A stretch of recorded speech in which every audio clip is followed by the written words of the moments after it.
Here's a simple stretch for the early morning when you're waiting for your coffee or your tea, starting with a forward fold and taking your time and letting your head get heavy, allowing your spine to expand a little bit, and then moving to one side, taking your time and moving slow so you can pay attention to what is waking up, and then moving it over to the other side. Bringing it to the center, reaching the fingertips forward as you send the tailbone back, and then taking your time and dropping down into a super low squat, trying to find a somewhat comfortable position. If you find your heels coming up off the floor, try separating your feet a little bit more, pushing your knees out with your elbows and keeping your shoulders tall. You can jimmy around and find what you need. Usually the ankles need a little bit of waking up as well, and the knees. From here, you can extend the hips up toward the ceiling and reach out with your left leg, bending the right leg and sort of settling into that right side. Really searching for a stretch through the adductors of the inner thigh of the left leg, trying to keep that right foot flat on the floor. And then turning to the right and getting into a runner's lunge. So same thing here, you want to sort of shift around or noodle around and look for what you need in the stretch. You might even find that your back adjusts a little bit. Then sending the hips up for a nice deep hamstring stretch. Searching for the stretch here as well, so you can drop that back heel and then lift it back up. Also getting a calf stretch, taking your time, and then shifting forward and keeping that left leg nice and straight. You're gonna lift it up into a standing split. We're basically just waking up the glutes here and then dropping that leg and lifting with control, same steady pace on the way up and down, just adding some repetitions to this glute extension.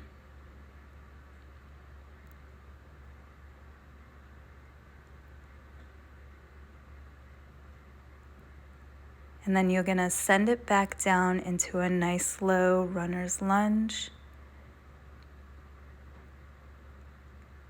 Looking for what you need and then turning into that lateral lunge, big extension and lifting the hips up high.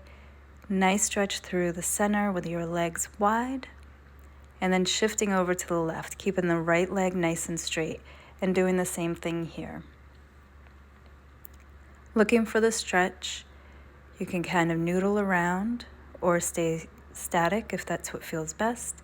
Turning into your runner's lunge, finding what you need, opening up the hip flexor, keeping the shoulders nice and strong and the spine as straight as you can, then sending the hips up, straightening that left leg, getting that hamstring stretch, and then dropping the right heel for a calf stretch through the right. So coming down and up. And then you're going to shift forward, driving that right leg up nice and straight, holding for a few seconds, and then going into your repetitions. So you're going to drop and then extend as high as you can, really focusing on using the glutes to lift the leg. So you'll have to keep the leg nice and straight. The minute you bend it, you're starting to use your hamstrings.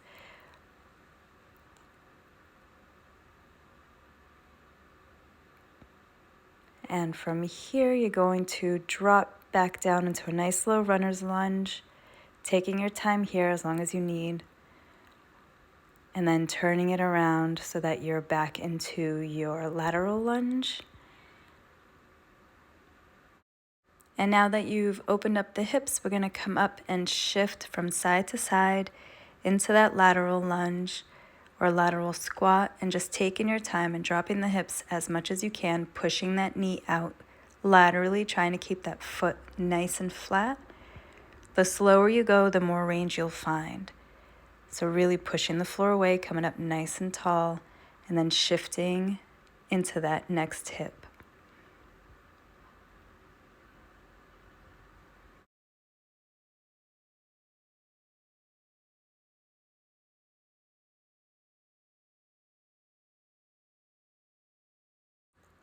You can do this for as long as you like or as little as you like. And then when you're ready, you're going to send the hips up and then drop the shoulders down so you're in a nice low bend. And then take your time in turning one arm up toward the ceiling at a time for our thoracic opener. So you want to think about gently pushing the floor away with the floor hand and reaching up for the ceiling with the other hand, keeping the palm facing your head. And then hanging here for a minute. Heel-toeing your feet closer together, about hip width apart. Dropping back down into that original low squat. It'll probably be feeling a little bit better this time. And taking your time, pushing the knees apart, really focusing on lifting those shoulders and then coming up nice and tall, reaching overhead and side to side if you like.